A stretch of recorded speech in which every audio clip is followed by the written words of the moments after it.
All right, good evening, Rope Breakers. Welcome to another episode of React After Raw right here live on Rope Break Wrestling's YouTube channel.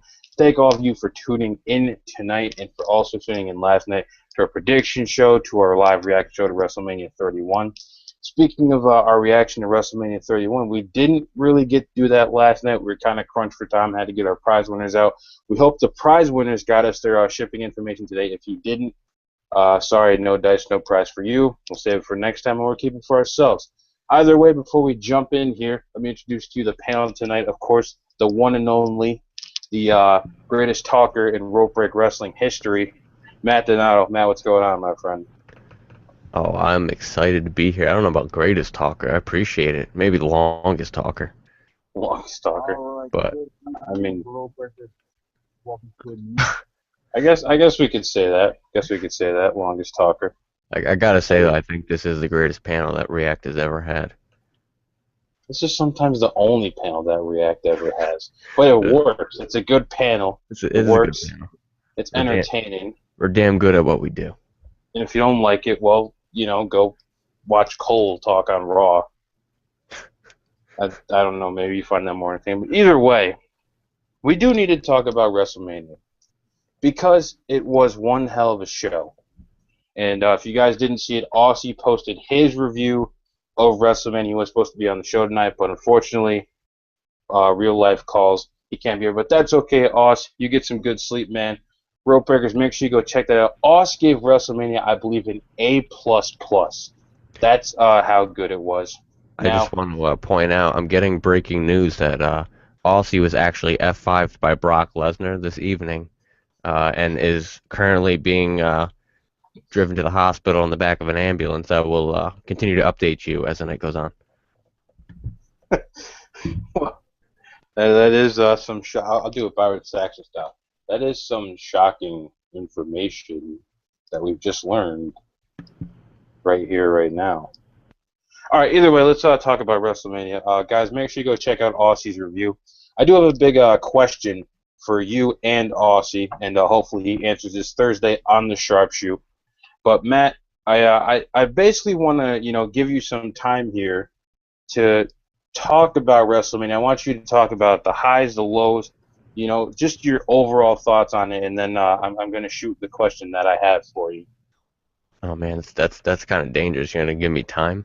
Well, I'm Uh-oh. going to give you about 5 minutes tops, and then if you go over that, I'm Oh, going to cut you off. oh. Okay, so it's a time limit with some rules attached. I got it. Um, Mania was awesome, dude. I enjoyed the hell out of it. I mean, it was. I mean, the way it was booked properly. I mean, every match was fit in perfectly.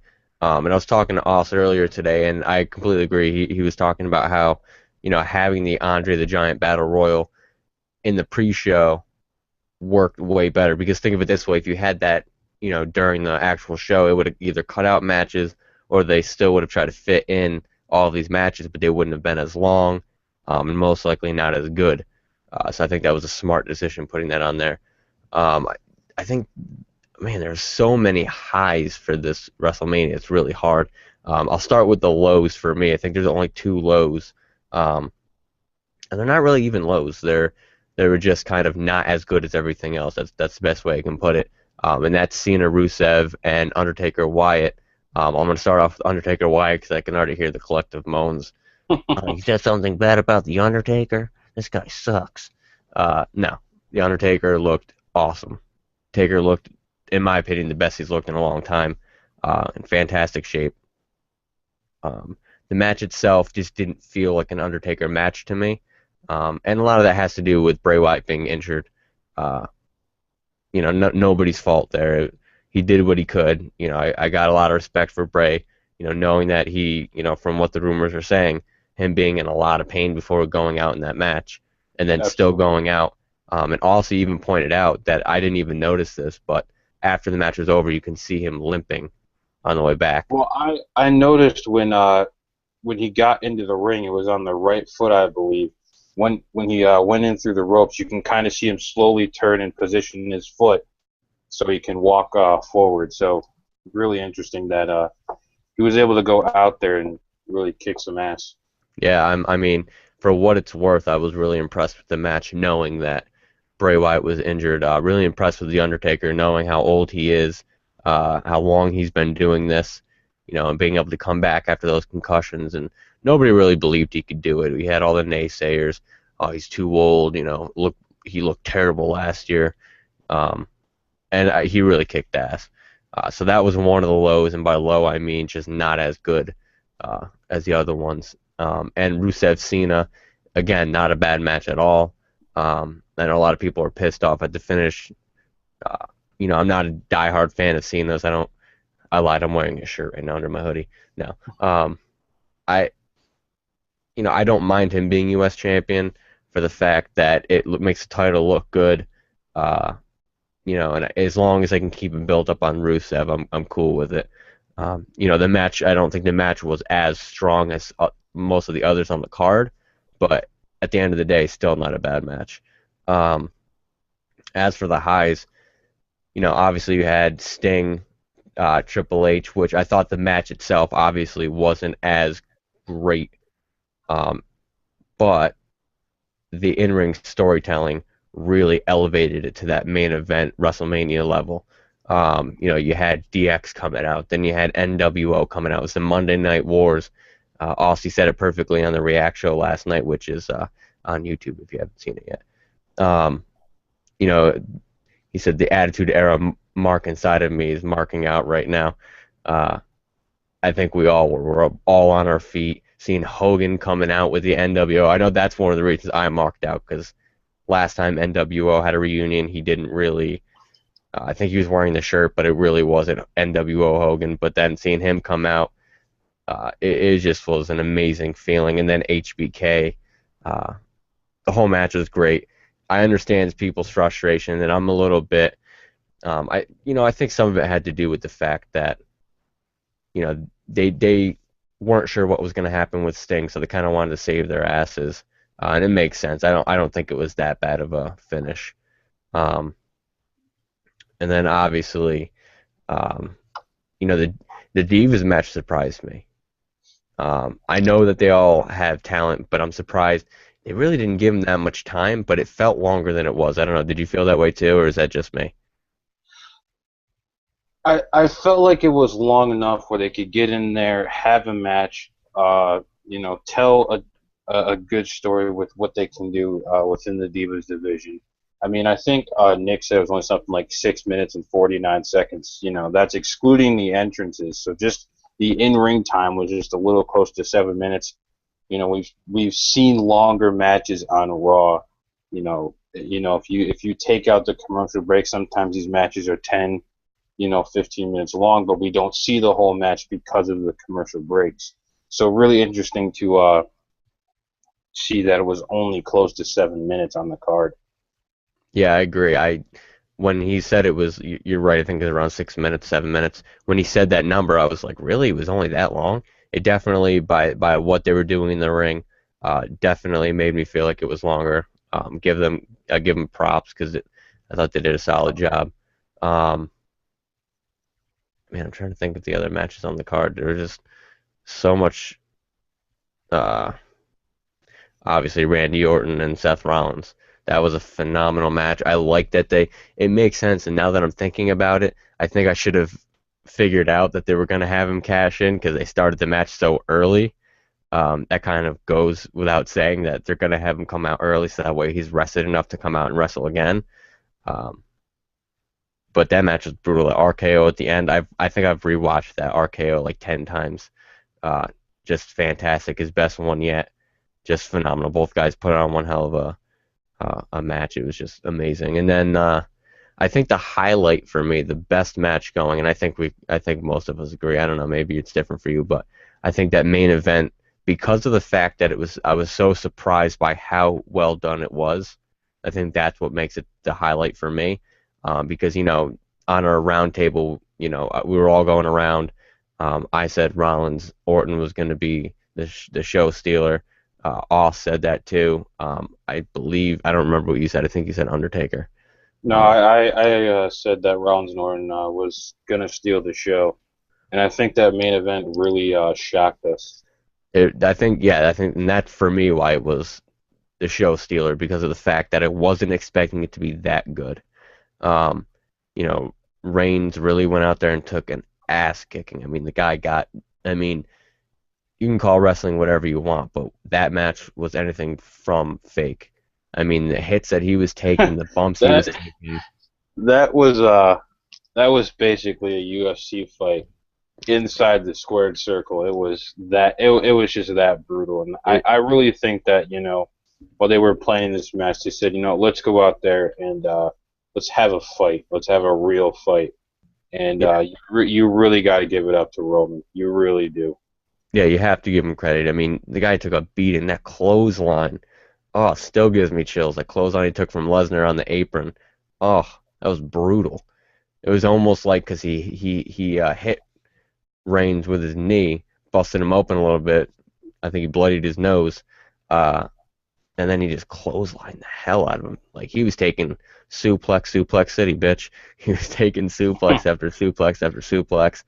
And I like the way they did the finish. I know there was a lot of people who were complaining about it. Um, and I guess no, I don't get where they're coming from.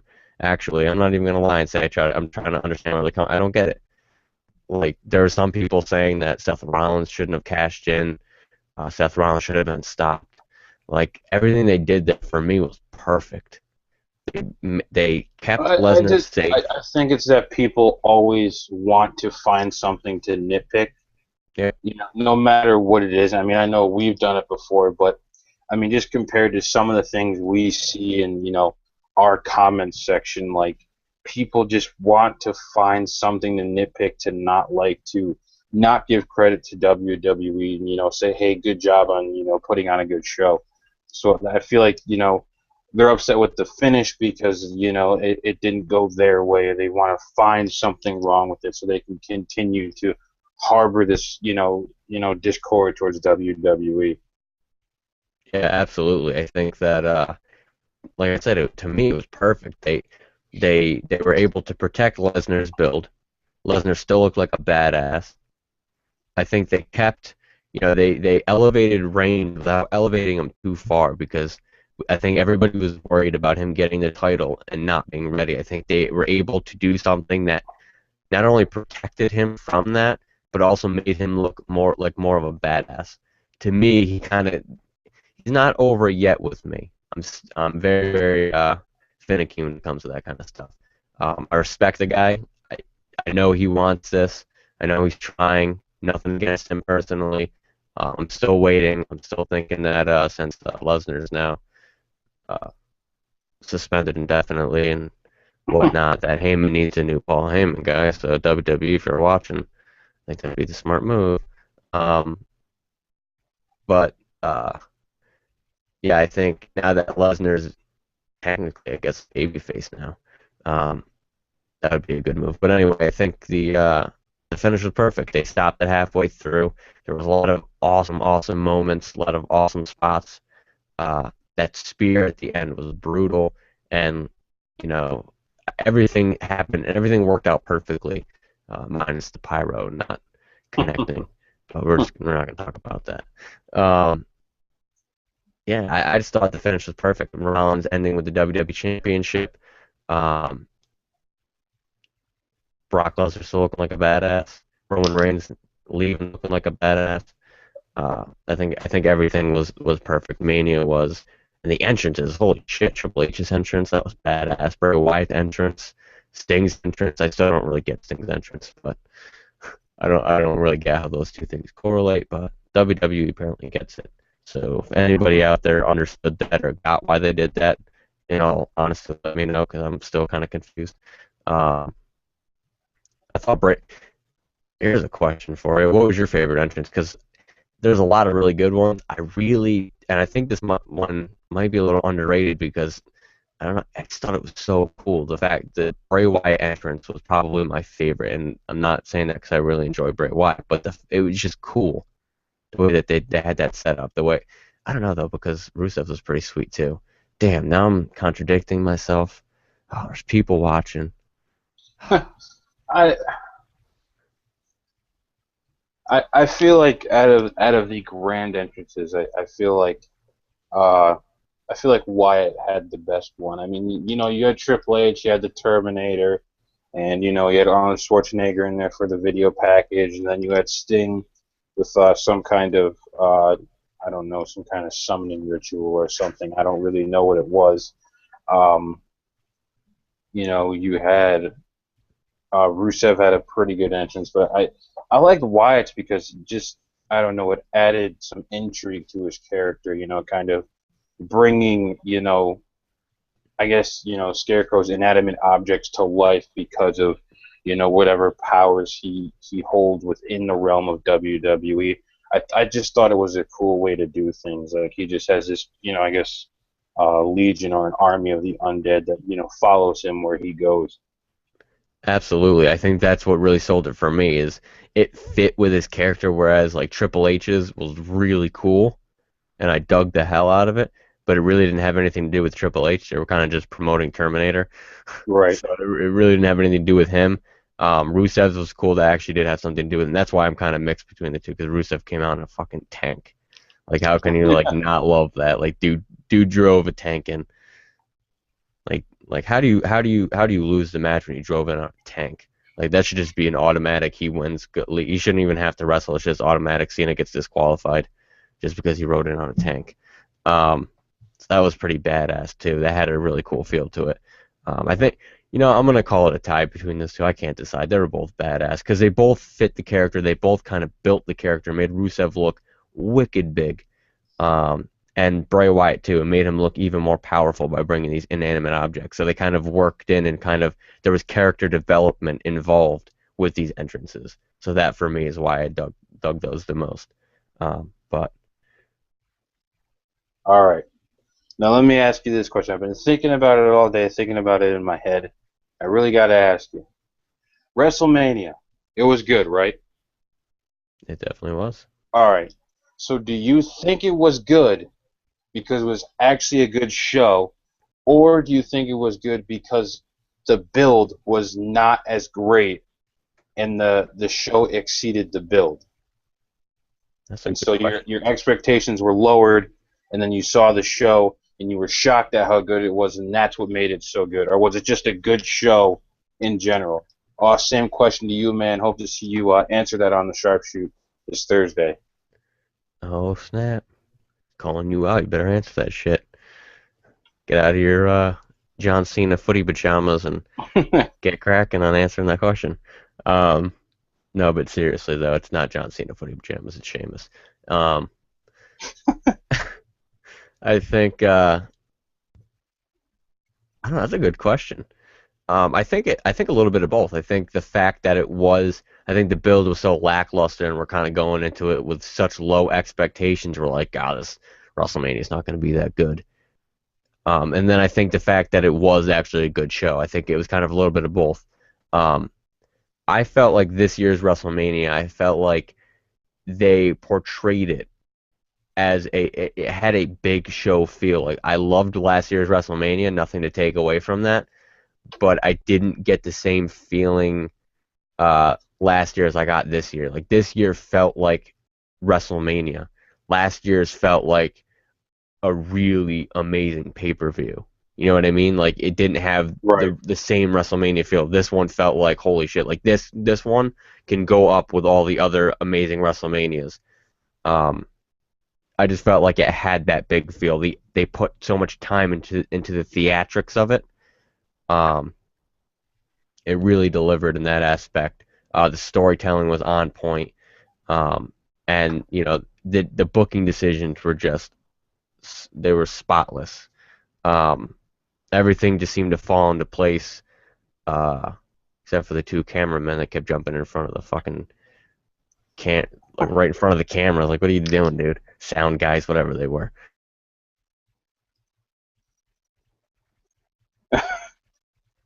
And it appears Matt has gone offline here. Oh, there he is. There he is. He's back.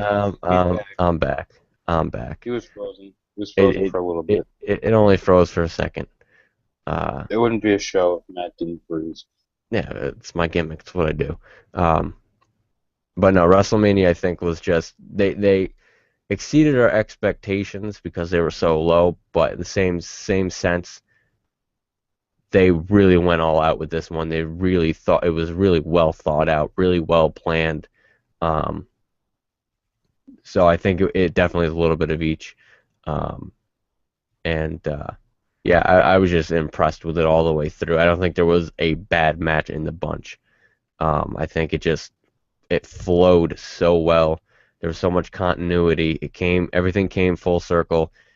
They really tied in everything that happened this year really, really well. A lot of great.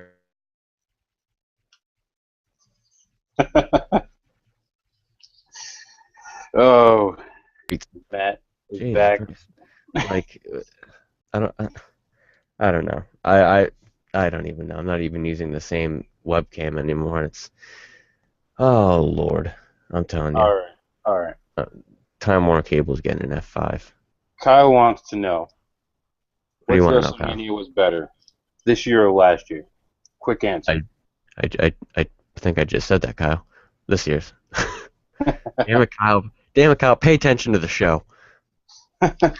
All right, that is WrestleMania. Before we move on, Matt, your letter grade for WrestleMania. Oh Lord, I'm gonna give it an A plus. I rarely do that, but Absolutely, I'm giving it an A I plus. Can I agree. give it an A plus plus? You can give it as many pluses as you want, man. Oh shit! Don't give me that kind of power.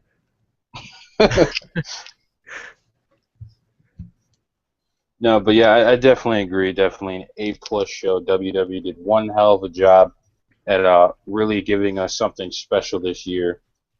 Going to be interesting to see how they top it next year, WrestleMania 32 in Dallas at Jerry World. Uh, really going to be excited to see that stage. We had the outdoor stage this year. Next year we'll have an indoor stage, and I'm sure WWE will pull out all the stops, and I'm sure we'll still get the bitches and moaners about the stage, and say it's going to be compared to Raw. Whatever, go crawl back under your rock.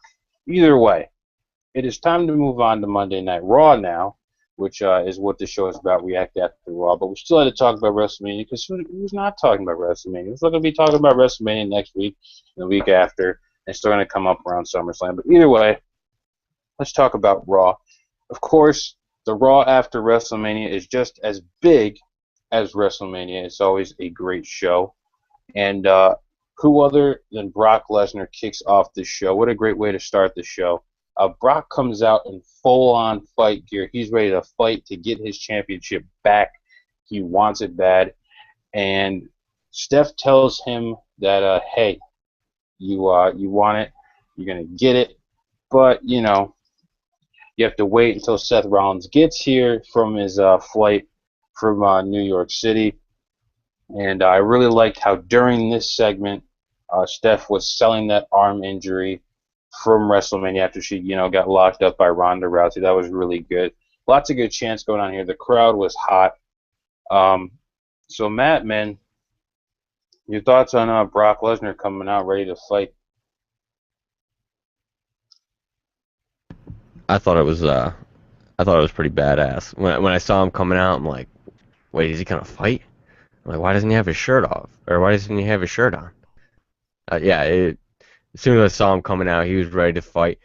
The marks on his face for me sold the hell out of it, just for the fact that you're like, this guy doesn't even give a shit.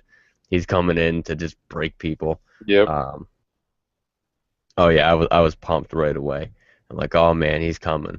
He's coming to rip people in half. Um, I'm kind of surprised that they didn't have Reigns involved at all. I know they were keeping him kind of as that surprise, but it just that was just kind of weird to me. But nothing against it, whatever. Pumped that Reigns. Good lord. Well, Well, I just botched that one. Believe that. Okay, back to you. No, yeah, Lesnar, freaking Heyman. Holy shit, that promo. That every time that guy grabs a mic, I'm just like drooling watching the TV. Um, Making you laugh, making you cry. He makes you feel every single emotion possible in a matter of minutes. Guy's just a genius. Um, And then, having Steph McMahon, and I agree with you 100%. So that was the first thing I noticed when she was holding her arm. I'm like, oh my God, she's selling the injury from last night. I'm like, that's beautiful. Although she did come out a few minutes later, it's like swinging that arm, and then like the next segment backstage, she's holding it again. I was kind of Yeah, like, yeah, yeah. I picked up on that. I was It's like, kind of like, damn it. well, It happens. I ignored it. I'm like, whatever. It happens to the best of us. at least she sold it. Right. Yeah. The fact that she even thought of that was that nobody see because nobody does that anymore. Nobody remembers to do that kind of stuff. Somebody was complaining about that on a podcast, I believe, saying how wrestlers will like get an injury in the ring and then like 2 seconds later they're up like nothing happened. Um, Sorry, I was just posting the link to this awesome show on Twitter so we can get our Twitter followers involved. Um, but yeah, the whole opening segment was awesome. That's the way you kick off a Raw. Just throw Paul Heyman in the ring, give him a mic, boom. I will watch that man every single Raw. I think I think any of us, well, most of us, could probably watch Paul Heyman for 3 hours. I Yeah, I definitely could. That's the way you need to start Raw. It's just so entertaining to watch him, to listen to him, just the way he does things. I mean, it's not really, I guess, taught in the business anymore to really be that kind of showman. So it I guess Paul's the last of a rare breed of talent that has Yeah, graced the WWE in terms of mic ability and the storyteller and things like that. So absolutely, props to Paul Heyman for really kicking off that show strong. But definitely. we got to move on to Daniel Bryan versus Dolph Ziggler. What a brilliant match these two put on tonight on Raw. I mean, I can't say enough to just describe how good this match was. And if you didn't watch Raw, uh, I don't care. Go back and watch this match. I don't care how you find it. And if you did watch Raw and you didn't like this match, stop watching wrestling. Just leave because there was good storytelling in this match. These are two guys who want this title.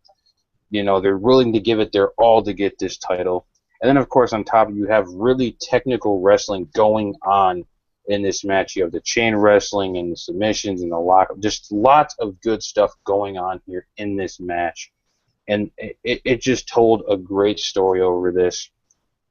They've talked about it before. Both Bryan and Ziggler have said, "Hey, we're gonna do this, we're gonna do that. We'll steal the show."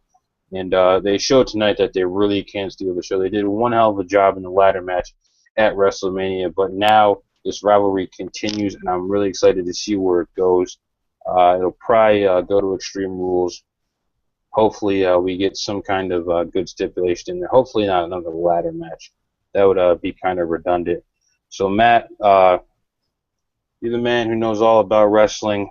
You're a big technical buff, a big traditional buff. So, your thoughts, man? Daniel Bryan versus Dolph Ziggler. How did it look to you? How did you feel watching it? I thought the match was fantastic.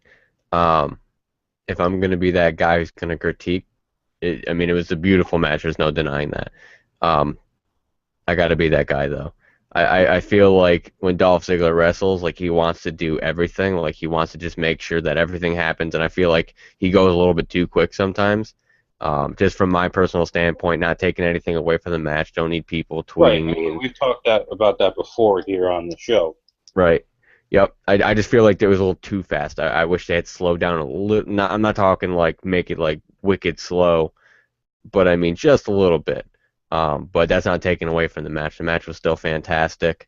Dolph Ziggler, The Rock actually tweeted to Dolph Ziggler, uh, pretty much saying that Dolph Ziggler is actually. I'm gonna continue talking about this match while I pull it up because it was a pretty solid. It was a pretty solid shout out from The Rock. I gotta say that was pretty. I thought it was pretty awesome. Mr. Dwayne Johnson, whoever that guy is. I think he's the guy that does the movies and stuff. He's the fancy Hollywood guy. He's the fancy Hollywood guy. I think he was on SNL.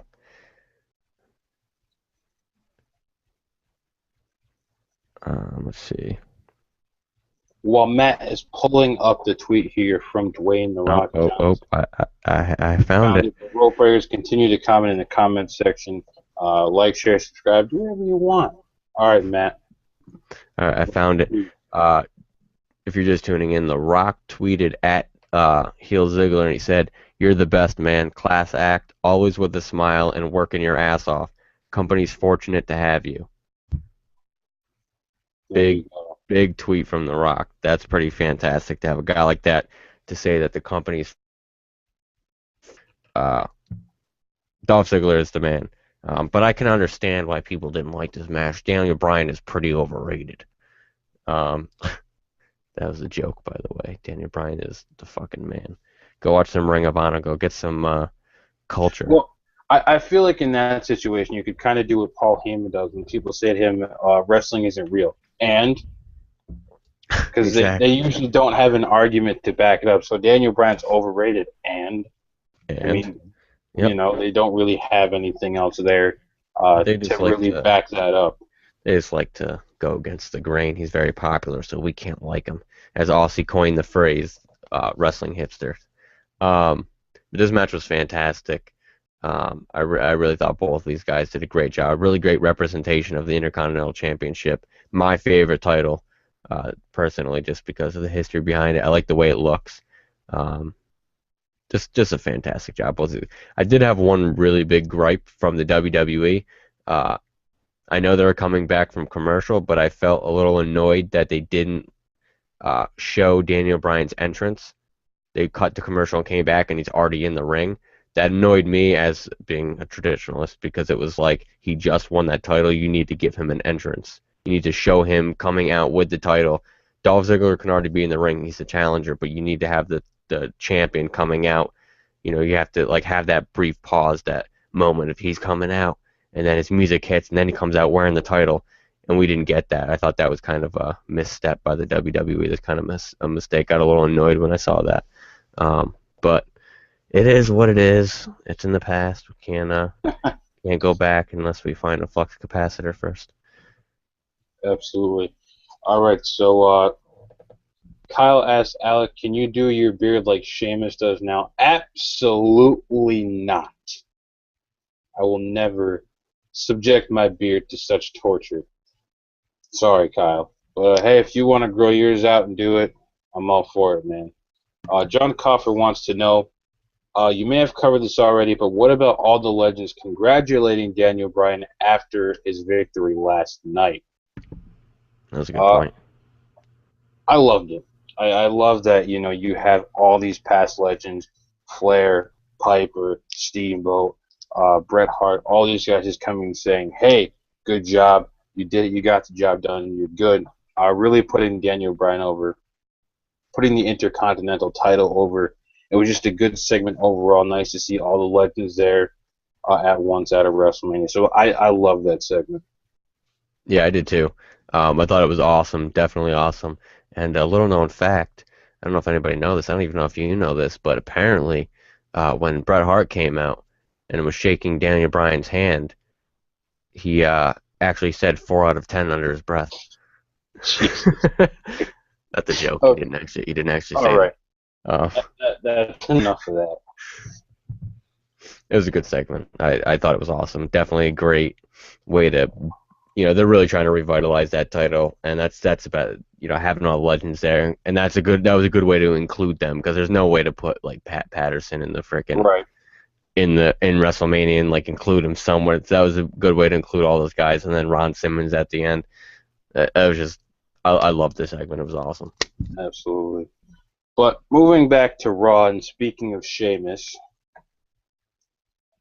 returns tonight on Monday Night Raw, takes out Daniel Bryan and Dolph Ziggler, and it seems him and Wade Barrett have formed some kind of an alliance now, and they'll be facing Daniel Bryan and Dolph Ziggler this Thursday on SmackDown. So, Matt, you expecting anything exciting out of Sheamus's return? Well, first things first, I do gotta say, I think the WWE watched the Roundtable last night, and if you haven't watched it yet, it's on YouTube, so go check it out. Pretty badass show. I think they were watching it when I did say the European Alliance. with Sheamus and Wade Barrett and Rusev. I think that'd be bring back the European title. No, am I expecting anything good out of Sheamus? That's kind of a load. I'm kind of biased.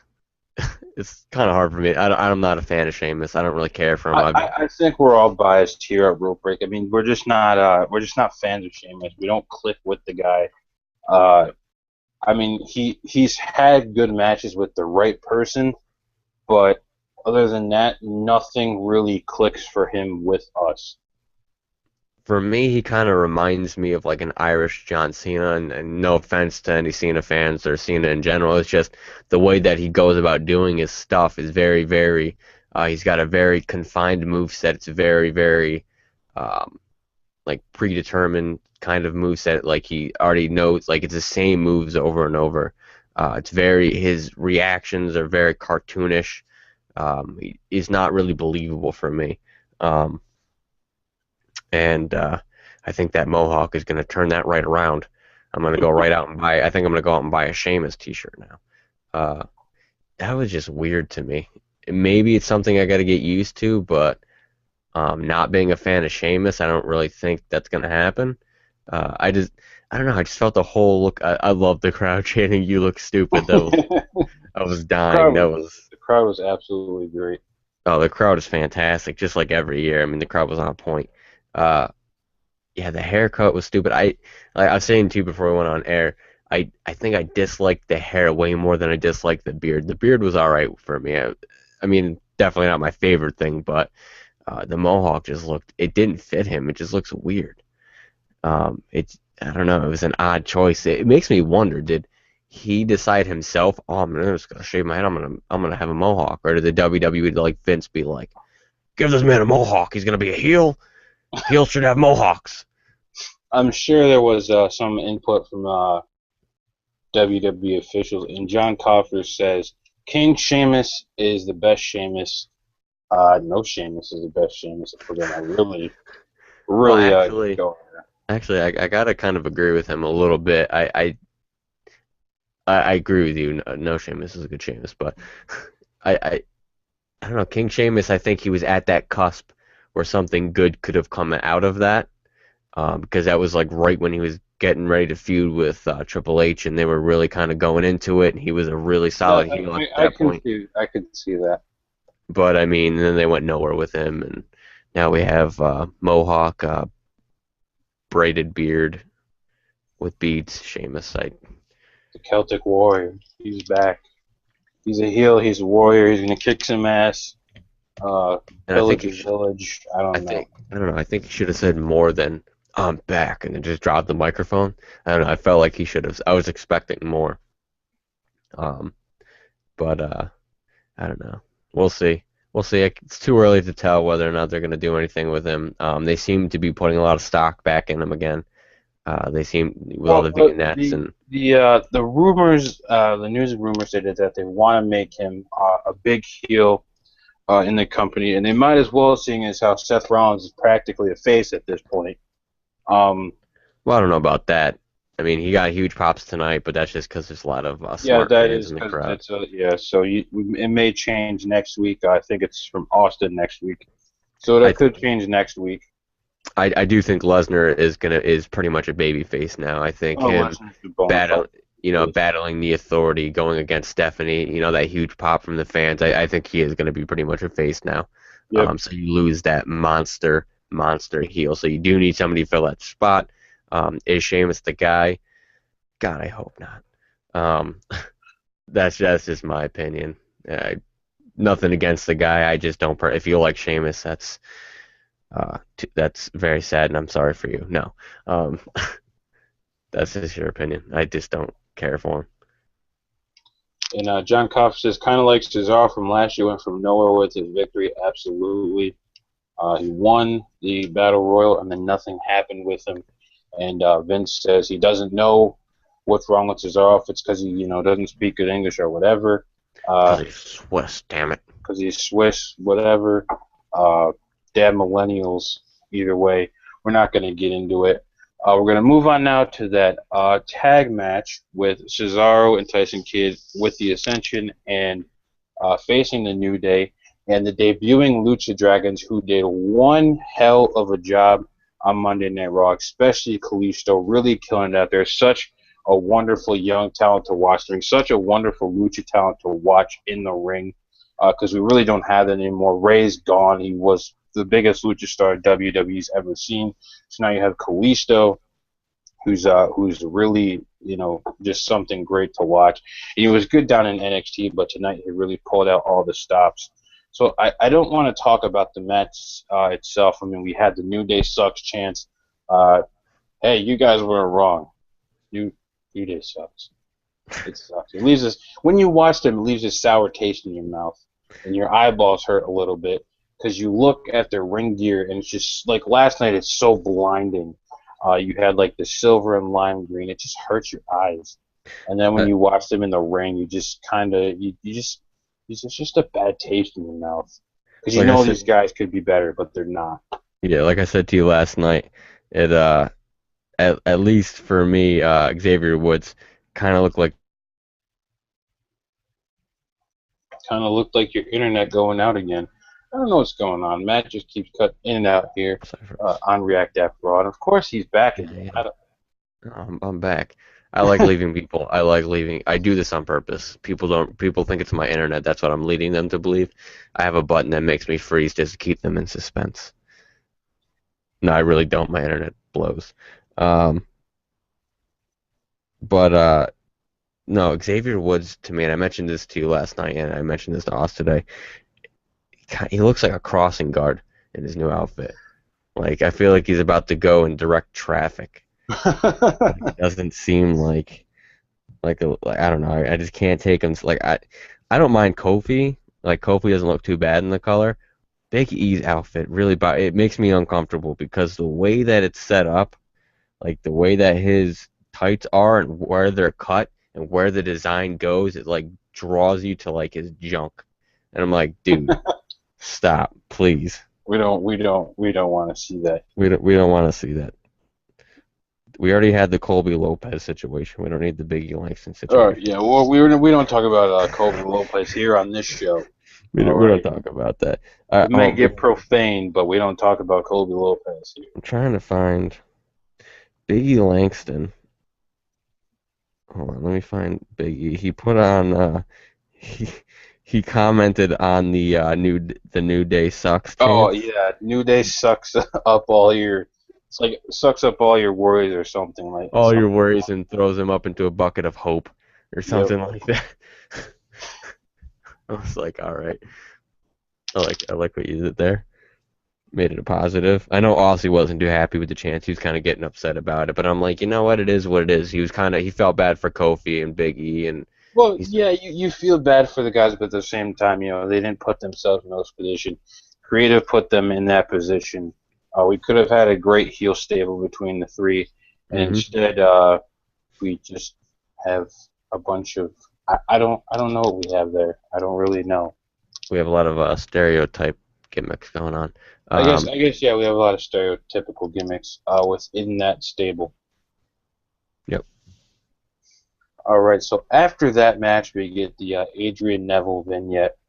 Unfortunately, he's just Neville now. We'll get to him in a little bit. We do have a question uh, from a rope breaker regarding Adrian Neville. But in the second hour, we finally get the championship match, Seth Rollins versus Brock Lesnar, which never came to fruition.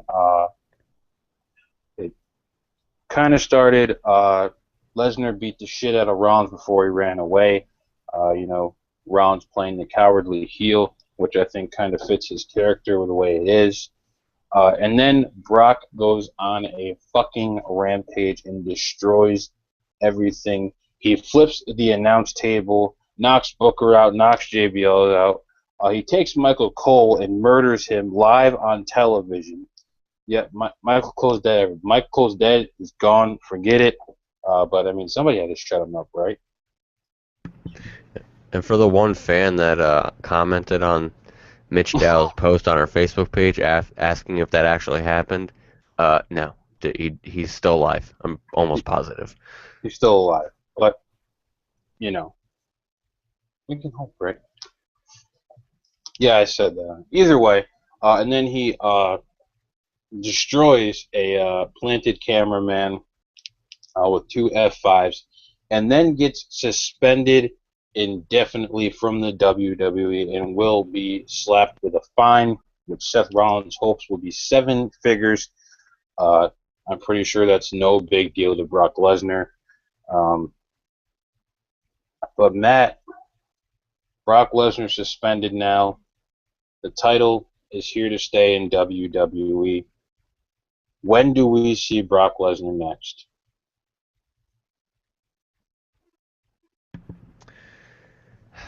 I think obviously he's a big draw, so I think they'll save him for SummerSlam or something of that. Probably SummerSlam. That's where I would expect him to come back.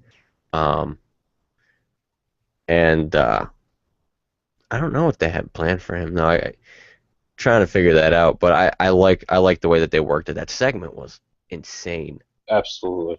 Oh my God, dude just wrecked house. And wait a minute, are you trying to tell me that that wasn't a real camera guy? That was fantastic too. When he when he first tipped the table and then grabbed somebody when he grabbed Michael Cole by the neck, I didn't know it was Cole off the bat. I'm like, oh wait, who'd he grab? And then I realized it was Cole, and I'm like, oh shit, he got Cole.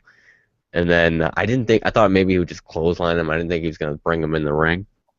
Um, and then of course he brings him in, hits him with an F5, and shoe falls off. But you have to give props to Cole for taking that Oh brutal yeah, F5 for it being did. such a scrawny man.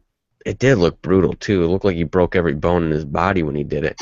He I was like, looked damn it, dude. pulverized. Like the one weird Mickey Mouse tattoo that he's got on his leg moved to the other leg. Uh, Cole looked like he got thrown out of a moving vehicle hitting a brick wall at 90 miles an hour. That's how brutal it looked. It just and then and he was it's one dead. of those organic moments when that shoe goes flying off that just makes it look that much more brutal. Like, that's so lucky that that happened. I was like, holy shit, my shoe fell off perfect. Like, it made it look that much more devastating. Uh, the fact that the commentators kept selling the attack, getting carted out, and all that kind of good stuff. They remained. They kept the announce table tipped over. I know a lot of people were commenting on that. I think Couldn't was they it have one? just flipped it back over? Yeah, right. One person was like, "There's this thing called gravity that allows you to put the table back up where it was." It's not the Um, point, people. and I I know understand it. you're trying to use logic, but I still Right. do it. Yep. But Right, and we understand that they left it down. For those of you who don't understand why they did that, they left the table down to keep reminding you that Brock Lesnar left. It's like when a he tornado left a rips, path. Yeah, he left a like path of destruction. of devastation. When a tornado rips through and you see all the rubble, you're like, oh my god. Same thing. If they had turned that back up, let him sit down, and people are just tuning in, nobody's gonna know what happened. So when that happens, we're like, oh my god, why is the announce table like that? Where the hell are Booker T and JBL and Cole? Well, who's this? Is is that Coachman? No. No, um, that's Byron Saxton. somebody did say that too on Twitter. Oh man, Coachman's back. Oh wait. Um, and Byron Saxton getting a lot of heat on Twitter and social media. Uh, the guy's trying. Give the guy a break. I'll say the guy did one thing. He did one thing that I thought was pretty impossible. He did something I never expected uh, anybody could ever do, and that was made me miss Cole a little bit. Um, no offense to the guy, he's not ready for it. He was very overwhelmed. You could tell he was nervous, didn't know what to do. I wonder if they probably warned him ahead of time, but that's like you're getting calls through your headset, and you got to kind of go with the flow. And he was just Yep. very not ready. And at one point, I think during John Cena's match, he's like, "And here comes Rusev," and I'm just like waiting, like what? And then it's Dean Ambrose. He's like, "Or not." I'm like, "Way to go, Byron. Way to go." That's why you're stuck backstage. Give the guy a break, though. He's trying. He's not a professional commentator. It's not his forte. He's new. Um, and thank God they brought Lawler back, or they threw Lawler out there. That definitely helped. But that whole segment was fantastic. Stephanie McMahon, uh, really did one hell of a job. Lesnar did a hell of a job. Paul Heyman did a hell of a job. Uh, it was just fantastic. To me, a highlight of the night. Now, we got a question in a comment on our Facebook during this segment, and a rope breaker asked, why renew Brock Lesnar's contract if he's only going to be a part-timer? Let me explain this to you again. Oh, God. Brock Lesnar puts asses in seats. If Brock Lesnar is advertised for a WWE event, it is going to sell out. WrestleMania sold out in minutes. I don't know about minutes, but I'm sure most of the seats got taken out pretty fast. I know SummerSlam sold out in minutes with the expectation that Brock Lesnar will be there. As you saw tonight, Raw was a packed house. The crowd went fucking nuts for Brock Lesnar. Brock Lesnar is a top draw. He is a special draw. Why would you want to have a guy like Brock Lesnar on TV every week? You lose the aura of Brock Lesnar. You lose the specialness of who Brock Lesnar is, what type of guy he is. He's a guy who comes in there to kick ass and lay waste to whatever is put in his way. That's what Brock Lesnar is. If you see him every week, it just loses the luster of what it is, of the special talent that Brock Lesnar really is. Brock Lesnar is a part-timer because he's that special, and he puts asses in seats when WWE needs him to put asses in seats. That's why Brock Lesnar is a part-timer, and that's why they renewed his contract. So please, don't ask that question again. All right, we're going to move on now. We're going to skip Damien. Can I comment really quick? Go ahead. I just want to comment really quickly, and that was beautiful. Thanks. That was fantastic. I enjoyed every second. I hate that question. I really do. People need to get over this ordeal about the part-timers. part-time gimmick. There's plenty of part-time guys in the WWE. Part-timers they don't have a place in the WWE. No, that's not true. Part-timers don't have a place if they become the main event of something and they don't, like, for instance, I'll give you an example. Someone like The Rock, who only did like 3 events in a year, or Brock Lesnar shows up to multiple in the year, and he shows up on Raw. He may not be wrestling, but he shows up on Raw.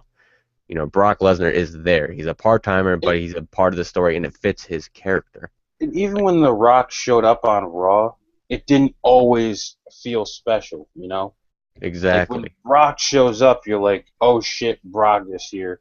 When The Rock shows up, you're like, okay, The Rock is here to, further the storyline. But when Brock's there, something great's going to happen. Whether it's Paul Heyman cutting a promo or Brock Lesnar F5ing a cameraman, something exciting is going to happen.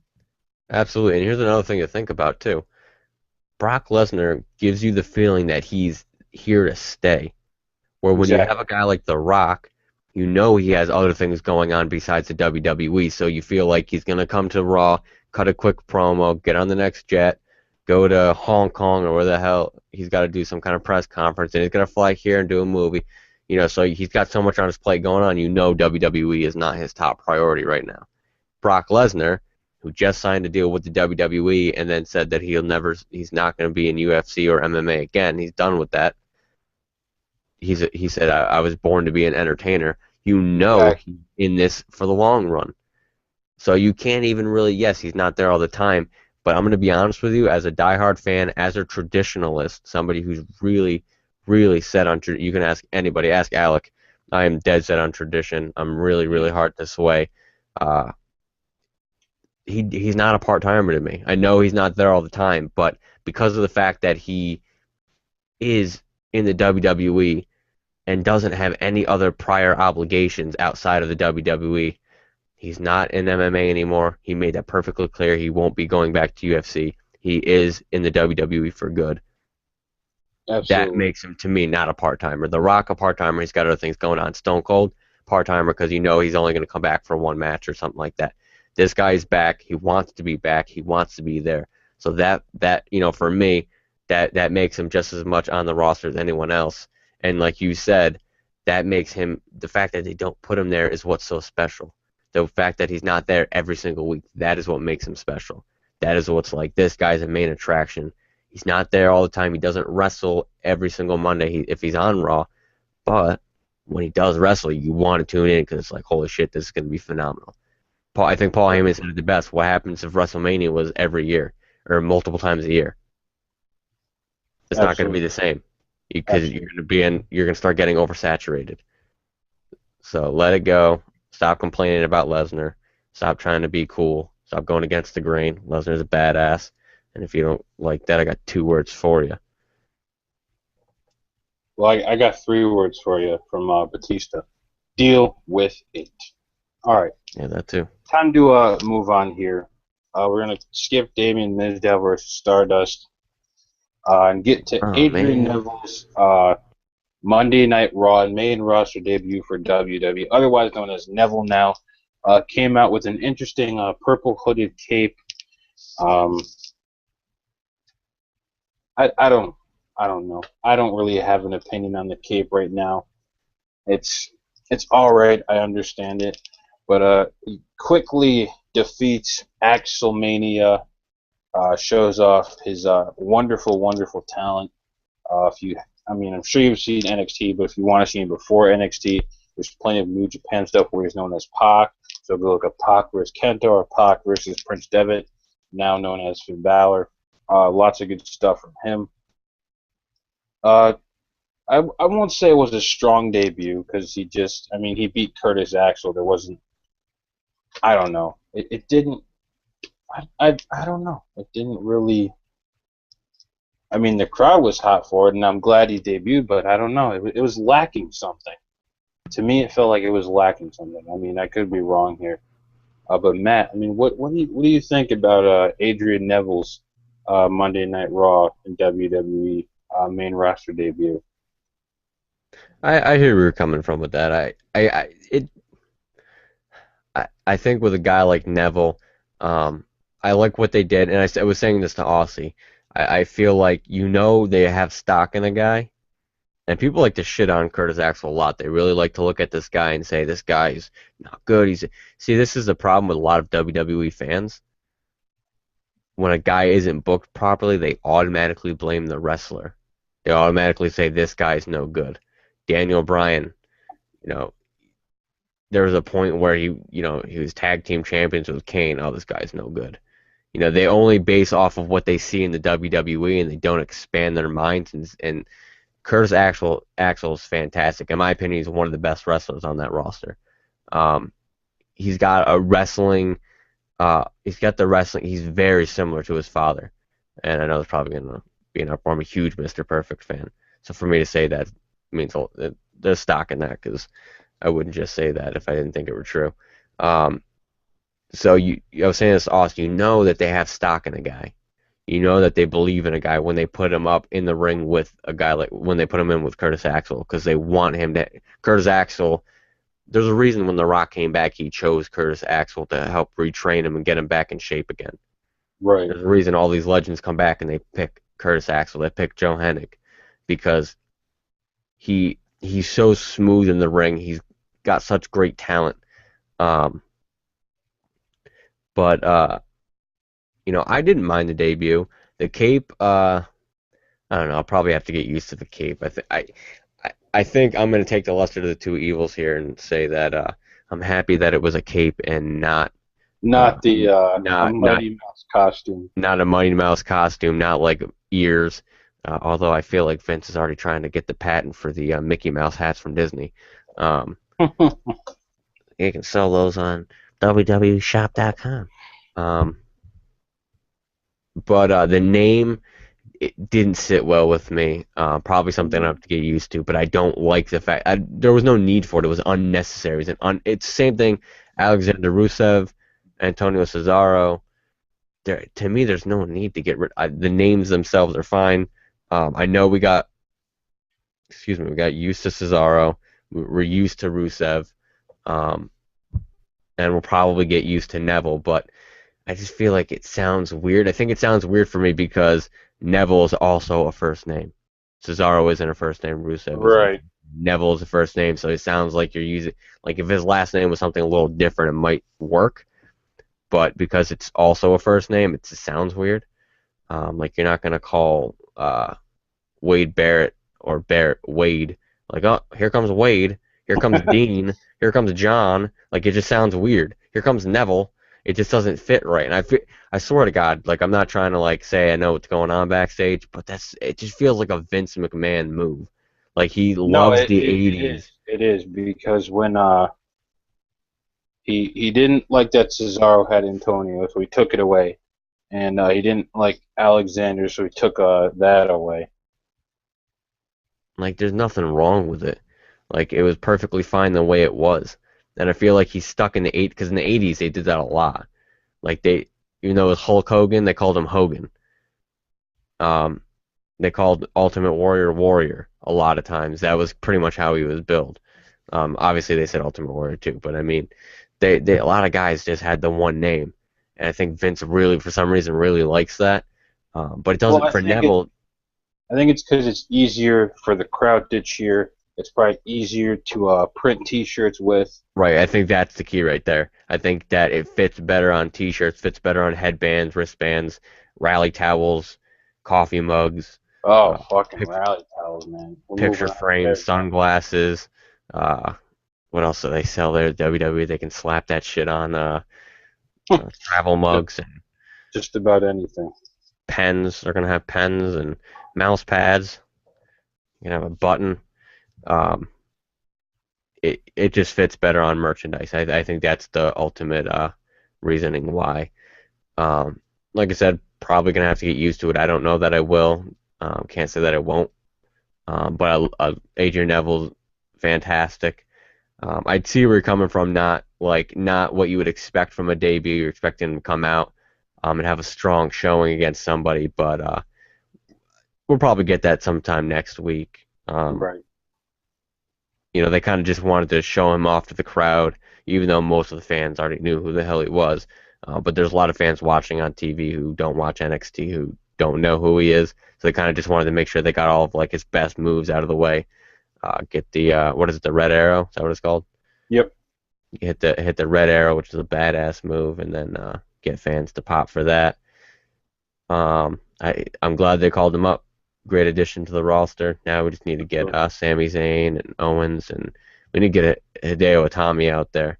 He was in the Andre the Giant Battle Royal. I was kind of hoping he would debut tonight, but we'll see. He did not. But Kyle wants to know Oh who boy, do we think had a better debut, Kalisto or Adrian Neville? Kyle, you're using up all of your questions. You only got one more left. I'm just kidding. It's funny because he did ask another question. So, Oh, you're done after this one. No more questions. You all just have to right. sit and watch.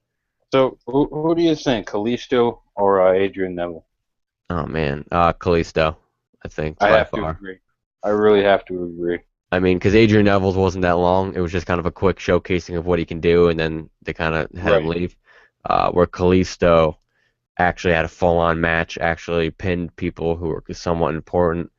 Um, and Kalisto looked just badass. That it was phenomenal. Dude, I love that Absolutely. guy. I love how the crowd that was chanting, they were chanting soft, and they were Yep. chanting, what else were they chanting? They were chanting, how you doing? It's Somebody, it's somebody, always it's always a great crowd. somebody on Twitter, commented on the how you doing chants. They're like, the crowd is chanting how you doing. I didn't realize there was a lot of Joey Tribbiani fans out in the crowd today. And Kyle also asks, did you guys expect Neville to debut tonight or in a few weeks? I expect it tonight. I don't believe he's been on NXT much lately. You haven't really heard a lot about him. The rumors were that he would be debuting sometime. Get the call up after WrestleMania. So they pulled the trigger tonight. So I was expecting it. I thought it was going to happen during the which we'll get to next, John Cena's Open Challenge, but that didn't happen.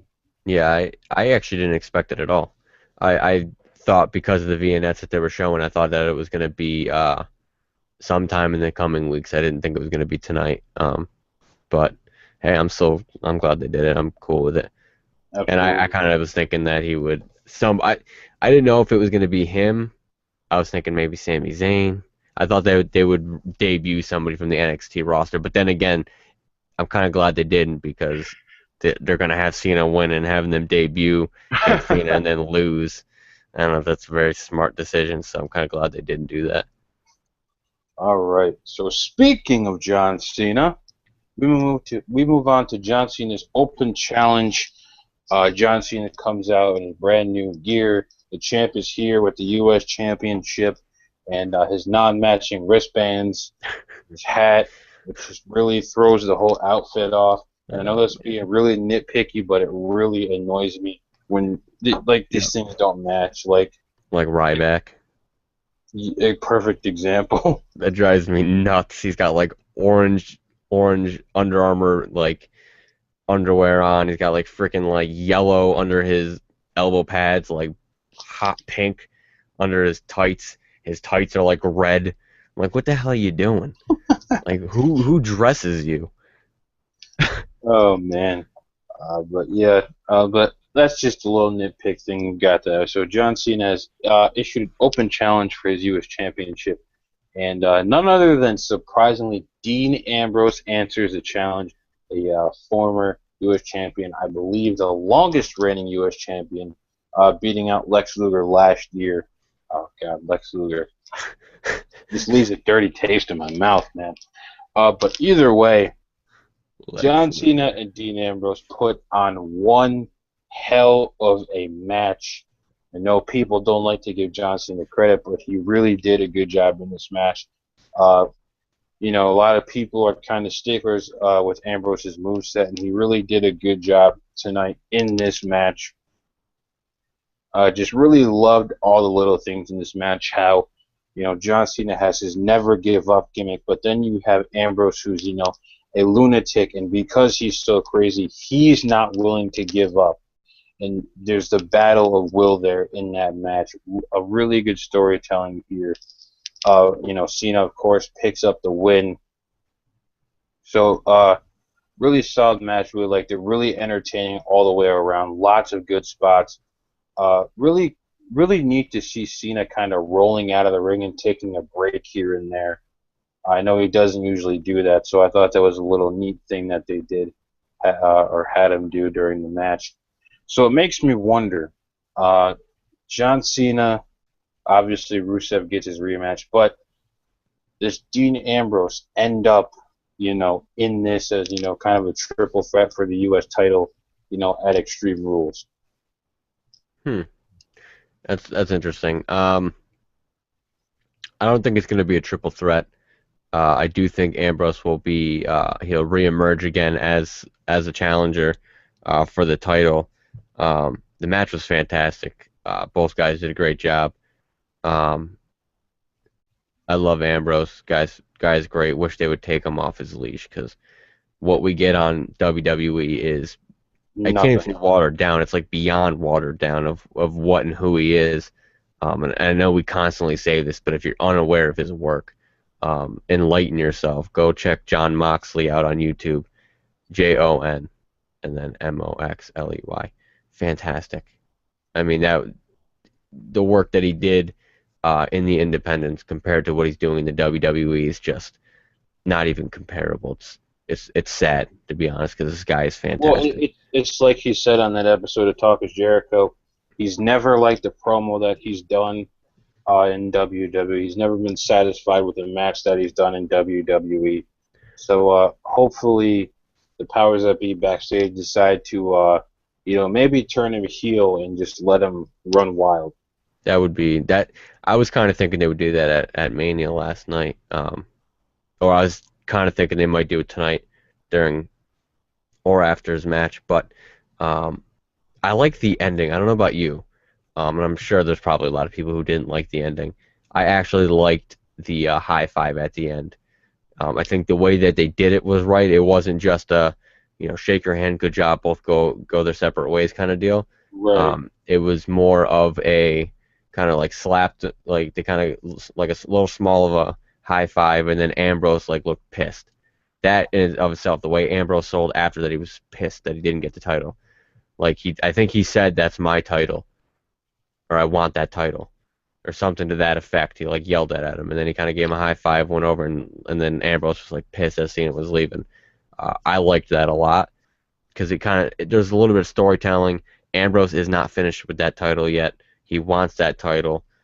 Cena's not going to just give it up.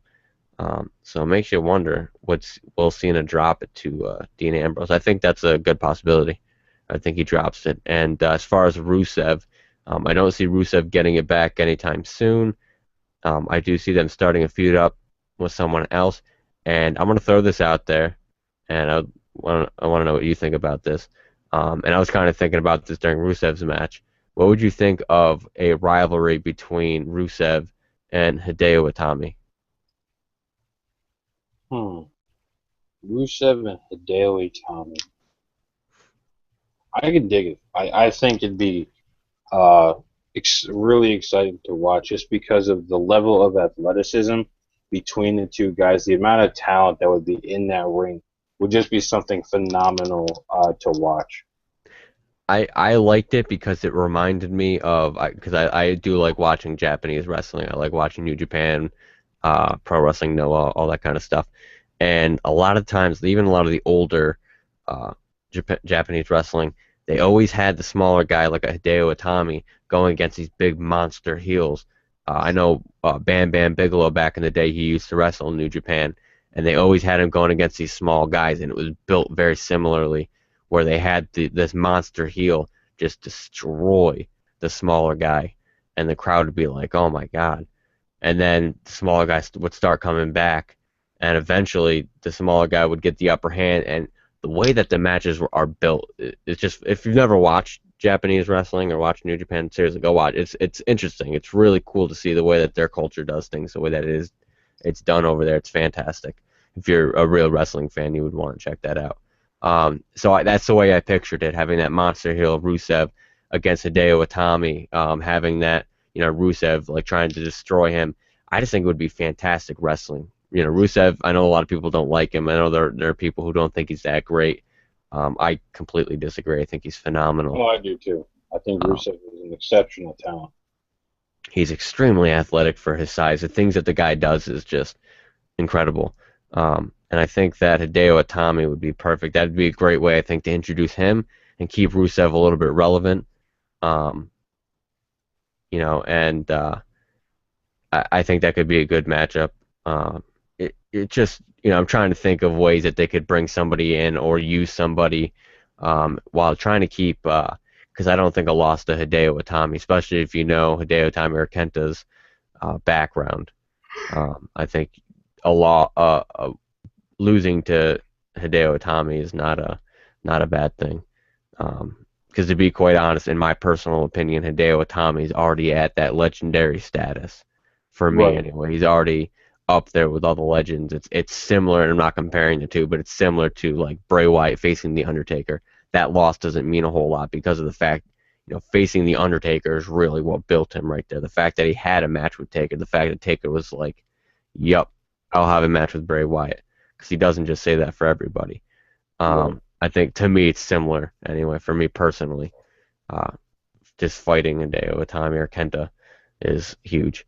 Um, I would be interested in that, but that's just me. No, I absolutely agree. I think that would be something great to watch. It'd be a great thing for the fan to see some really good wrestling out of the two men. But we're gonna move on to our third hour of Monday Night Raw now, and this is kind of where the show starts to take kind of a nosedive after those first 2 hours. It's just the first 2 hours were building and building and building. There was so much goddamn excitement, and then we get to the third hour, and you don't you don't get much of a climax. You just kind of skip the climax and just go straight to the falling action of the plot of this show. You have the Seth Rollins backstage segment with Randy Orton, and Randy Orton obviously still griping that he hasn't gotten his rematch for the championship yet. Uh, really interesting to see that they're still playing up that storyline. And then, of course, They issued a challenge. Hey, you find two guys and you can fight me and Kane and Big Show. I really wish Kane and Big Show would just ride off into the goddamn sunset already. They just take up space on the roster that other people could use. After that, you have Paige, AJ, and Naomi versus the Bellas and Natty in a Divas match. I don't really know. Not a whole lot to say here about this match. I I wish it was different.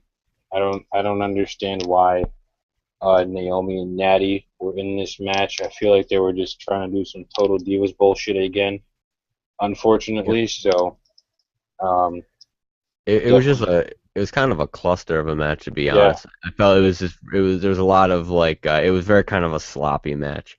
I was actually disappointed in AJ, because she's a fantastic talent. I don't think she was like up to par. I don't think she was at her normal level in this match. Not saying she was bad, but I just don't think she was at that level that we're used to seeing from her. Same right. thing with Nikki. I think Nikki got flustered from the crowd. I think they were chanting some things I'm not gonna repeat. But did you happen to catch what they were chanting? I couldn't because the stream is like just the crowd gets so like muffled and muddy. It's Uh, hard for me to pick up the chants. I'll let me see how I can word this. They were chanting at multiple of the females in the ring, and they were chanting. Let's see, channel my inner Sheldon Cooper. That's a Big Bang Theory reference. If you're a fan of the show, Big Bang Theory. Um, they were chanting pretty much UF and then whoever they're dating. So like for Natty, they were chanting UF Tyson, Oh, and okay. then with Nikki, they were chanting.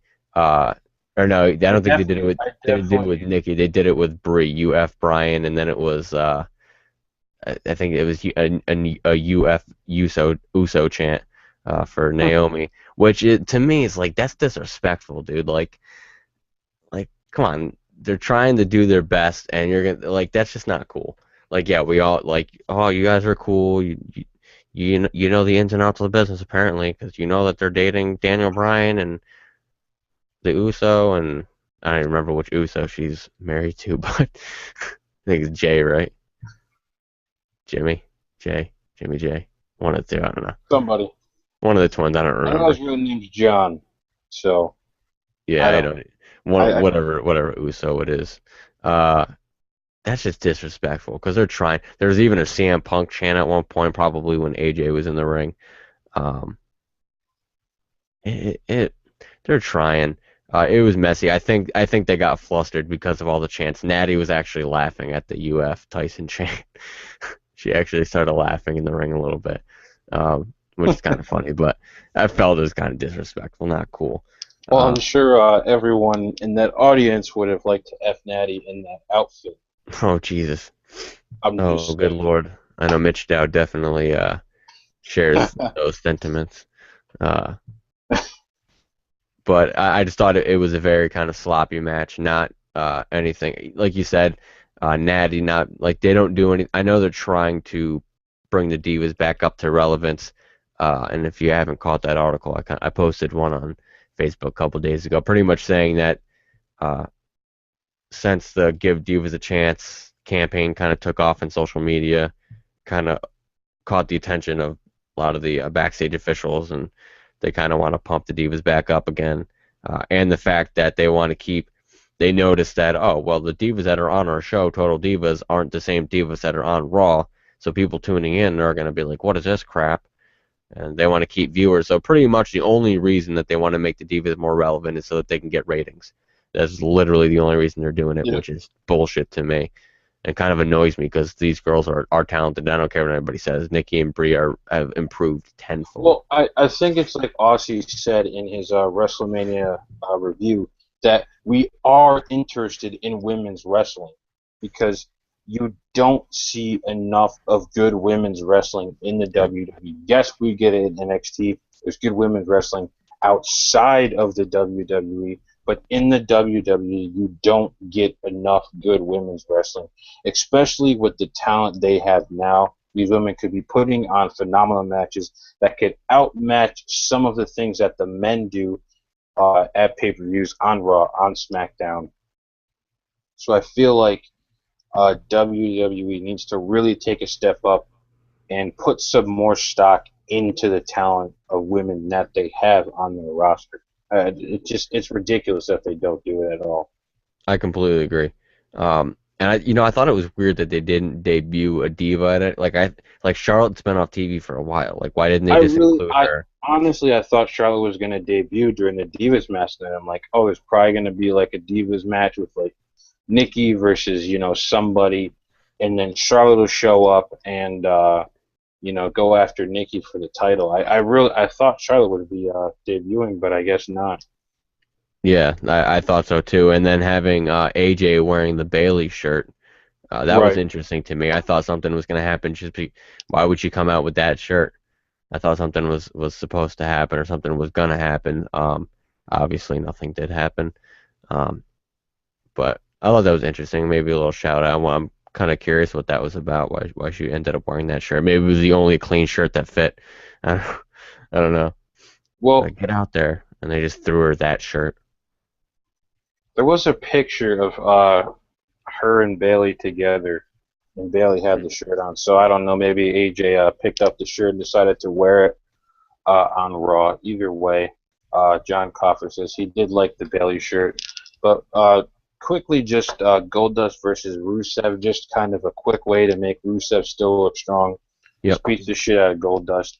But good question here. John wants to know, for the sake of the story, what do you think Creative is doing with the Rusev Lana thing? Obviously, if you guys don't know, Lana is away from WWE right now, filming a movie with Edge called Interrogation. If you want more details about it, head over to ropebreakwrestling.com, which you can find in the description when you get there. Make sure you bookmark it. You can just search Lana, Edge, whatever, and it'll pop up. You can check it out. But I think what they're doing here is they're kind of, trying to sell the discord between them, the anger between them. Rusev is upset at Lana, so he's not having her come to the ring with him. He doesn't want to be around her. He, cost her his championship. I mean, there's plenty of different things here for this scenario. So I just feel like they're just trying to separate the two for now until Lana gets done filming, and then she'll come back and be at Rusev's side again. Hopefully, it's not a Randy Orton thing where she's supposed to come back and then she doesn't. She's supposed to come back and she doesn't. But you never know with the WWE. Yeah, I think I mentioned this in an article, and I even mentioned this last night during the roundtable. I think it would be a bad idea to. I hope they're not trying to separate Lana from Rusev. I think that would be a bad idea. I'm not saying that Rusev needs Lana in the sense that he can talk for himself and he can definitely wrestle for himself, but I think she adds something to his character. Um, and I made mention and I kind of compared. She does for Rusev what Paul Heyman does for Brock Lesnar, and Right. they create a buffer for the person that they're advocating or managing, so you don't hear Rusev talk every single week, but when you do hear him talk, it's legit.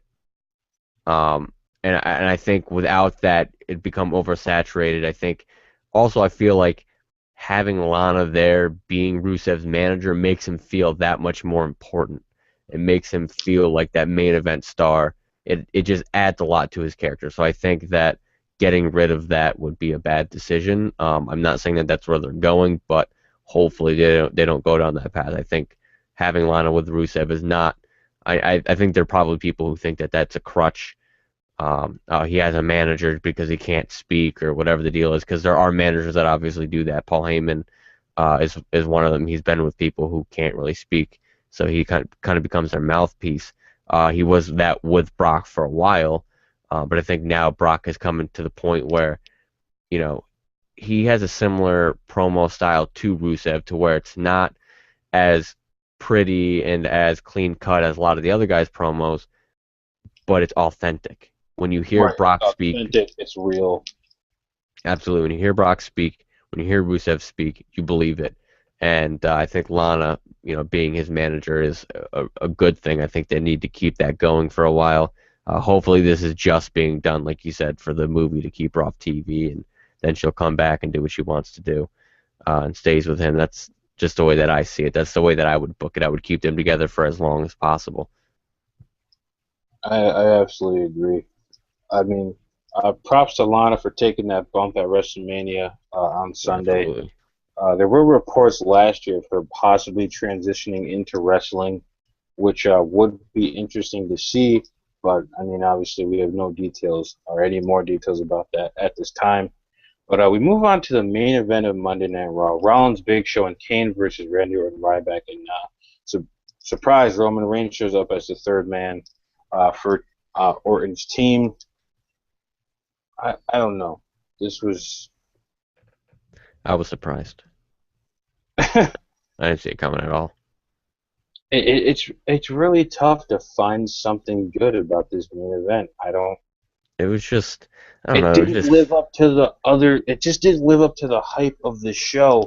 Like you have Rollins as the champion. I don't. I can't.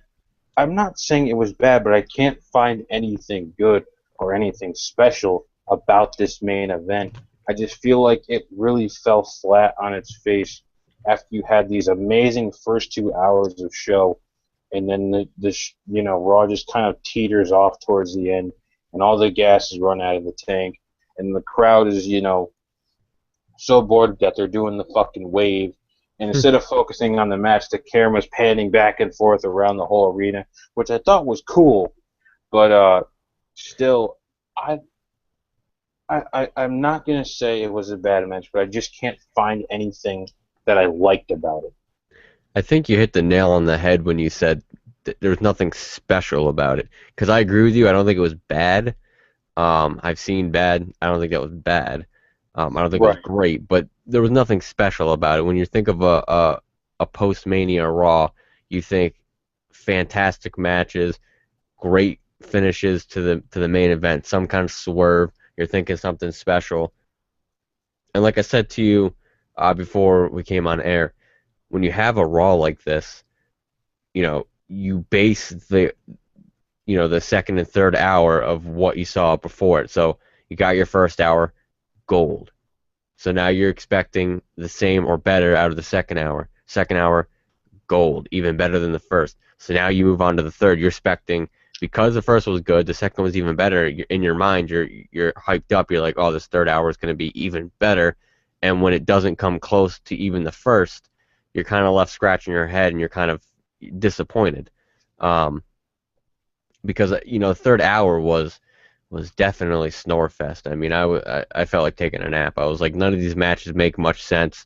I think it could have been spread out better. I think that they jam packed the first 2 hours with so much stuff. I think it would have been better if they had spread out some of that stuff in the first 2 hours and kind of filled in. Like if they had Rusev Goldust as a kind of a small filler in between and in between the first and second hour, and then kind of spaced it out more evenly, I think it would have made for a much better show. I think it wasn't spaced out properly. I think the first 2 hours jam packed, and then all the other fillers were kind of just thrown into the third hour. Um, so I think that was my problem with it. The match itself, interesting. I will say one thing, and I was really really impressed with this. Uh, the fact that the crowd was going crazy and really chanting all sorts of shit because they weren't really interested in the match itself. Like you said, even doing the wave, which I thought was cool too. I like that the wrestlers in the ring stopped and waited for the crowd to Right. stop doing the wave before continuing. I thought that was kind of cool. Um, but I was really impressed with Rollins because I felt like he really controlled the crowd perfectly. Like he even the legends in the ring weren't controlling the crowd that well. They were just kind of ignoring it. Seth Rollins used that and played to his advantages by using what the crowd was chanting against them. Like he was not feeding into it, but he was kind of going. He made it fun. Like he was enjoying it. Like he was going along with what they were Right. doing. Um, and like even the veterans in the ring were just kind of ignoring it. Big Show did a couple of gestures, but when they were chanting the "Please retire," he kind of wasn't really. appreciating that too much, I but agree with that sentiment. Please retire. please retire. Big Show, yeah, please retire, dude. Nothing against you, but you got nothing left.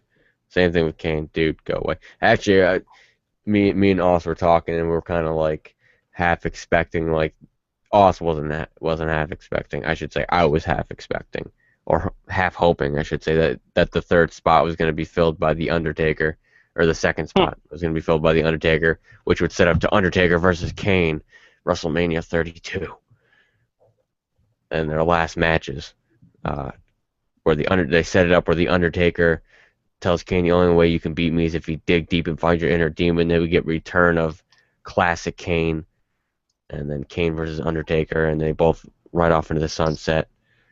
Beautiful, beautiful. Why am I not booking for the WWE? Come on, I should be writing this shit. Because you don't work in reality TV. But let me ask you this question. Roman Reigns comes out to a pretty much negative reaction on Monday Night Raw. At this point in his career, it's make or break. How does WWE save Roman Reigns? Do they turn him heel? Do they, change his entrance, change his theme? How does WWE save Roman Reigns? D, all of the above. Um, I I think that all those things would help tremendously. Definitely change his theme song. That's top priority. You need to get rid of that shit. It's awful. Uh, like Right. even go back to the old Shield theme. That'd be perfect.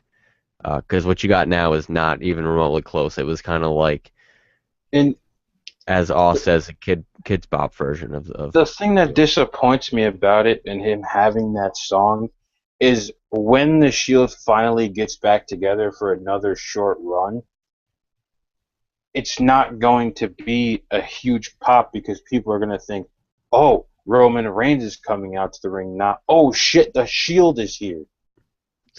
Yes and no. I definitely don't disagree with that, but in the same sense, you got to remember the Shield theme song also had that Yeah, intro. I know, but it's still Yeah, like, yeah.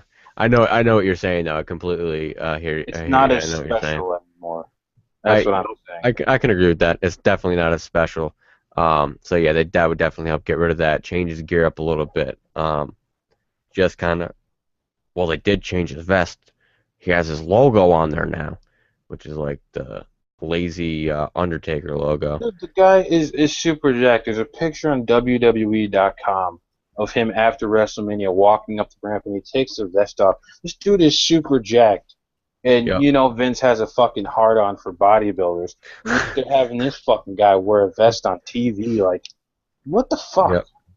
Yep. I don't get it. I don't. Definitely. Yeah, that attire doesn't work. He needs to give his pants back to Jeff Hardy, and it's I noticed him and Cena kind of split Jeff Hardy's attire. He took the pants, Jeff Hardy took the belt. They got like if you notice John Cena's pants, he's got like that fake plastic belt. It's weird. Yep. I'm like, dude, what the hell is your belt?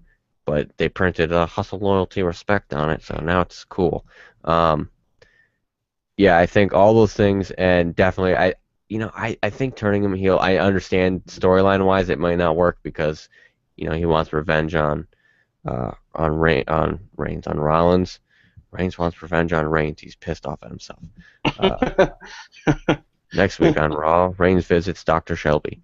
Um, I just, I don't know. I think a heel turn would go well. And I said this before.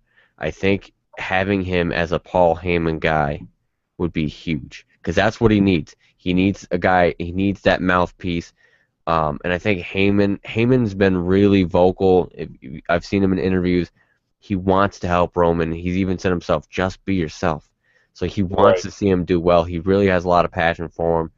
He likes Roman a lot, wants to see him succeed. So I think having that team up, having him be a Paul Heyman guy, Paul Heyman kind of showing him the ropes, kind of teaching him things as Paul Heyman becomes the advocate, pushing this guy. But I think that in and of itself is going to be difficult. I think people already have a bad taste in their mouth, and the thing with the wrestling fans is they're very stubborn. So right now they don't like Roman Reigns, and no matter what WWE does, they're not going to like Roman Reigns. I think Roman Reigns has shown a lot of improvement in the ring. He has shown that he wants to be there. He's willing to put his body on the line. Got his ass whooped by Brock Lesnar. Came out tonight, dove over the top rope, and then landed on his feet. He's a big dude. Like he's not Definitely. like the same size as Seth Rollins. He doesn't do CrossFit like Seth Rollins. This guy is a big dude, and he's able to jump over the top rope and then land on his feet. That's impressive. He catapulted himself a few weeks back over the top rope into a bunch of dudes. I mean, the guy proves himself in the ring. It's just his mic ability that needs to be worked on.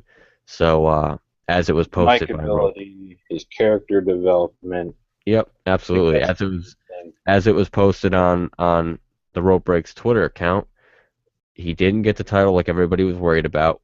He's on his own, so now leave him alone, sit back, and let him do his thing. Let him get better. That's all we can do. He doesn't have the Absolutely. title. There's no reason to hate the guy now. People were pissed off because he's gonna get the title. He doesn't have the title now. Yeah, he's gonna be feuding with Rollins. I doubt they're gonna give him the title back. Um, but I think now that Brock Lesnar is suspended, I think that opens the door because Paul Heyman needs a new Paul Heyman guy. So I think that kind of opens the door, or maybe Swerve, maybe Paul Heyman becomes a Paul Heyman, or Seth Rollins becomes a new Paul Heyman guy, and he leaves the Authority, and that can cause a rift. But I don't know. I can't tell you because I don't work there because they won't hire me because I'm too damn good. All right. So, kind of our last bit here. It wasn't on Monday Night Raw. It was on the network, but Sting was on the network after Raw. He was interviewed by Renee Young, talked about his WrestleMania experience. He kind of said how, even though he's done this before, he when he was in front of the crowd in the ring, he felt like this is where he belonged. He felt right at home.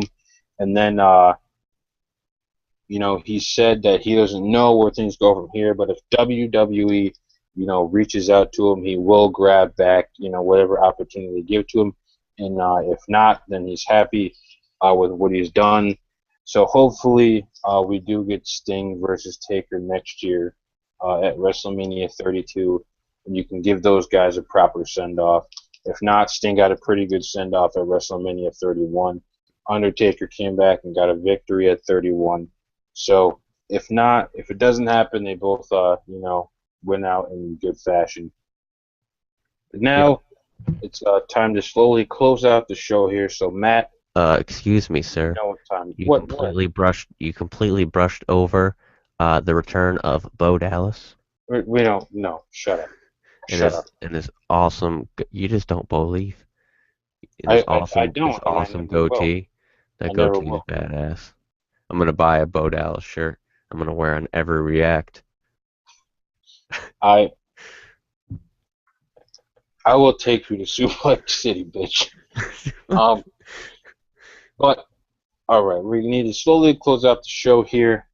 Matt, you know what time it is. Final thoughts and letter grade for Monday Night Raw. um, this is tough. First 2 hours, definitely solid gold. I mean, beautiful. Last hour, snore fest. I was taking a nap.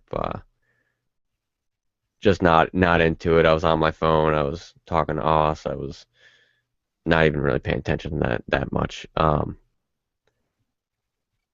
I think I don't know. It's hard because it's a go home Raw. You expect a lot out of it because they always deliver every year. Then again, if you kind of you got to kind of view it as a normal Raw though because it is a Raw. Um, I'm gonna give it a B, a solid B. I think it was a really solid show all the way around. The third hour wasn't absolutely horrible. It was just boring. It just wasn't that interesting. Nothing that really got me that excited in that third hour, but that doesn't make it a bad Raw just because the third hour was boring. Um, I just think that means they need to bring it back to 2 hours, Vince. 3 hours is way too much goddamn time. Bring it back to two. So yeah, I'm gonna give it a B. I thought it was solid. There was a lot of really great moments, a lot of really great building, new storylines being developed, Lesnar face turn, good stuff, good stuff. So I'm gonna give it a B. All right. I can dig it. Uh, WWE memes are good friends over there. They think that WWE should book an injury for Roman, where he's gone for a month, and then just randomly return with Paul Heyman. Interesting thing there. I don't. Interesting to see how that would work out. How I don't know that how. would Yeah, affect the crowd. I don't Roman know away for a month, why and Paul then Heyman would want to pick up a client who's injured. I don't know. I just man, the injury angle. I understand they want to get him off TV, but I mean, um, I'm a huge advocate for the fake injury, huge return type deal. I think that's really underutilized. But whatever way they can figure out to make him Paul Heyman guy, I think that'd be perfect. Um, I absolutely agree. so whether that just be a backstage segment, maybe they have Roman Reigns continually lose in a hard fought battles. Maybe he keeps getting out thought by Rollins. Maybe J&J keeps interfering and ruining his matches, and then he goes backstage looking defeated, and Paul Heyman is back there and is like, "Hey kid, you need help?" or something like to that effect. And then they All right, kind of looks up, and that's how they could do that. Uh, I can dig it. so we'll see what they do with that. I can dig it. Uh, in regards to Monday Night Raw, uh, it was a good show. The post Mania Raw, it's always a good show. The crowd was great. Both the first 2 hours were just absolutely solid storytelling, solid booking, solid writing, really good stuff. Something they should really be doing every single week when we watch. And then the third hour really kind of started to teeter off. The gas was running out, and really by the end, things just weren't up to par anymore. But uh, I'll give it a B. I think a B is a fair grade for this Monday's Raw. Really interesting to see where the new storylines go, what happens next week, and hopefully we continue to get the good storytelling that we got at Mania on the first 2 hours. Hopefully the writing staff can keep that up. But we're slowly approaching the end here, rope breakers. About But time, we're because I gotta go to sleep. I gotta take a nap. we're Woo! not quite over yet. Damn it. No, I'm just kidding. Been going for a while. We missed a lot. We apologize.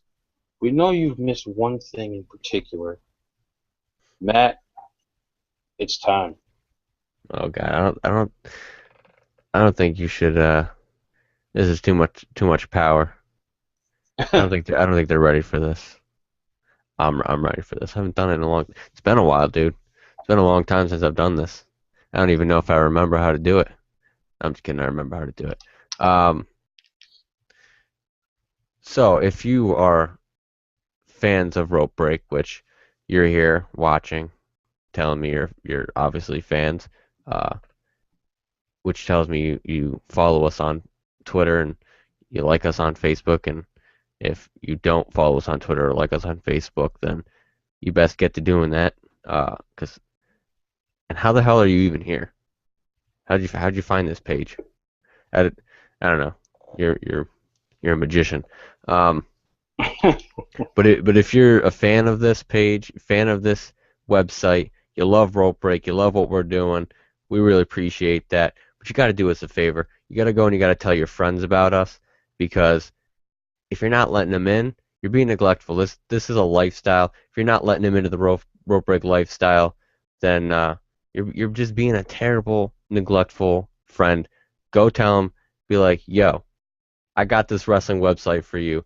It is badass. They do podcasts. They do giveaways. What are yo Alec? What other places do giveaways? Huh? I'll tell you, none. None. Absolutely, no other places do giveaways. Rope Break's the only place for that. We just gave away a shit ton. Not a lot, not a whole lot, a shit ton of prizes. That's a lot. That's a lot of prizes. Uh, and Some days where I sit and wonder what a shit ton actually weighs. a lot. We gave away a shit ton of prizes. So what I'm trying to say throughout all of this babbling, I know you're like, dude, get to the point. I got work in the morning. I gotta go to sleep. Um, Go tell your friend, tell them to join the rope break lifestyle. Because if you're not living the rope break lifestyle, then you're not really living. And I don't know how else to say it other than that. I mean, that's as clear as I can get with that. If you're not living the rope break lifestyle, you are not living. Period. End of discussion. I mean, hell, you can go to all the other sites if you want to, but I promise you, you're gonna go over there and you're gonna realize, wow, rope breaker is right. They are the best because you can go over there and you can dig through the trash and try to find the gems. We do that here for you. Go dig through the trash, get your hands dirty if you want, but then you're just gonna come out of it smelling like shit. Come over to rope break, take a nice shower. We have all the gems laid out for you on our Facebook page, on our website. So go ahead, tell your friends to go and like our Facebook page, facebook.com/rope break wrestling. Go follow us In on the Twitter, description. twitter.com. It's in the description. Absolutely right. Go follow us on Twitter, twitter.com/rope break wrestling, www.ropebreakwrestling.com. It's all in the description. You don't even got to memorize that. You can have a first grade education and you don't have to know anything. Just go click the things that light up purple or whatever color they are. I don't even know. Go click the things in the description.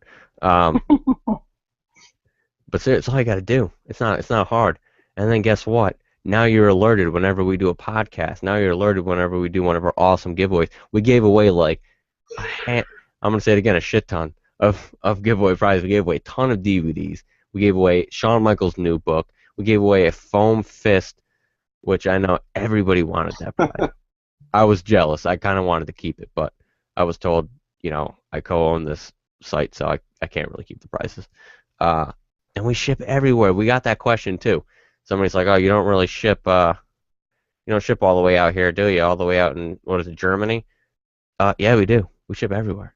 Germany, UK, everywhere we ship.